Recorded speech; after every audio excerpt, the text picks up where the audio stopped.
So if you're watching this video, you're probably thinking of living in Battery Park City in Manhattan. Now, I'm gonna start this video off by saying I'm a little biased because I live in Battery Park City in Manhattan.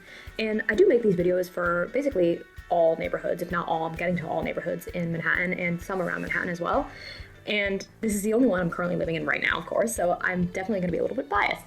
But I would love to also share with you my experience in Battery Park City as well. So Battery Park City is all the way downtown next to the financial district. It's the only neighborhood to the west side of the West Side Highway. So you literally have to cross the West Side Highway to get there.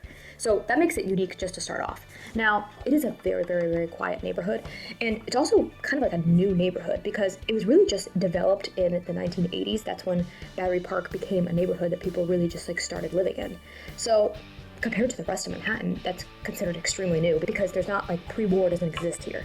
So very, very different than other neighborhoods where pre-war is pretty much everything you have. So it is a very quiet neighborhood. And I definitely think that if you're coming to New York City for the first time and want to experience all like the action and chaos that New York City has to offer, you might not want to live in Battery Park City because you're definitely not getting that there. You're seeing a lot of people who have lived in New York City for years and have been there, done that, and then just want like a change of pace and kind of more of like a suburban feel, but still being in Manhattan. That is what Battery Park City is known for. Or if you are the type of person who wants to live in Manhattan or are living with someone, like you're in a relationship with someone who wants to live in Manhattan, but you personally don't really love cities, Battery Park City can also be fantastic for you because it's kind of like the best of both worlds. You feel like you don't live in the city, but you do live in the city and everything is right next door, everything that you need.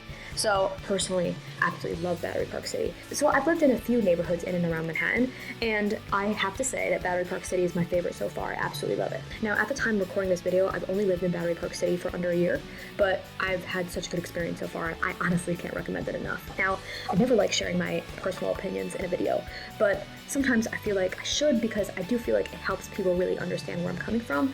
Now, I never want to sway people one way or the other, so I kind of like to give you the facts and then help you make a decision on your own. I guess that's like the inner real estate agent in me. I don't like to sway people one way or another. So I hope that by me sharing my opinions, it really just helps you in some way. So Battery Park City is bordering both the financial district and Tribeca. So if you think about that, Battery Park City is a very quiet neighborhood. There's not a ton of dining, shopping there, right? And I think that's what makes the neighborhood so like charming and special, to be honest. But it's close to financial district and Tribeca. So both of those neighborhoods have a bunch of dining, shops, and bars as well. So because of that, I don't really feel like I'm missing out because although I don't have a ton, like say like on my street, on my block, I can go over to two neighborhoods that I know also very well and have everything right there in a few minutes of walking.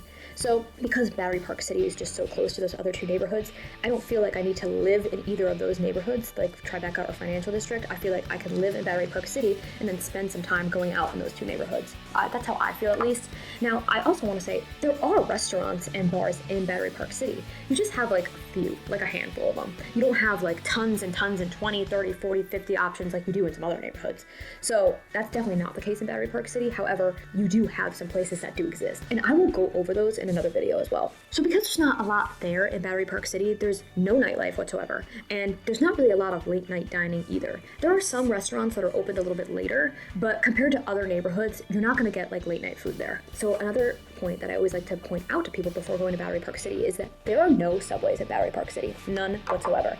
You have to go to Tribeca or the financial district to get a subway. So if you really rely on the subways, then you need to consider that when living there, because you will have to walk over to the other neighborhoods. However, Battery Park City is pretty small, and honestly, no matter where you live in Battery Park City, you can walk over to the subways in a few minutes, I would say. Just cross the highway and then walk over in a few minutes.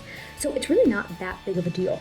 And then if you don't even want to cross the highway, if you go into Brookfield Place, which is the mall slash office building here in Battery Park City, if you walk underground, you can actually even get to the financial district slash Tribeca subways underground through Battery Park City.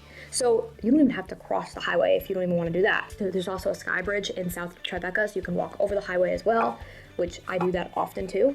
Now, so you can easily get to the trains. It's just something I want you to consider if you are the type of person who want to walk out of your apartment and have the train right there. That's not going to be the case in Battery Park City. So who do I think would love Battery Park City versus who wouldn't? Now, if you've been in the city for a while and kind of feel like you kind of want to move out of the city but don't yet want to leave New York City, Battery Park City is going to be a great neighborhood for you. And that's because it really does feel kind of like the suburbs. And Battery Park City has a very community feel.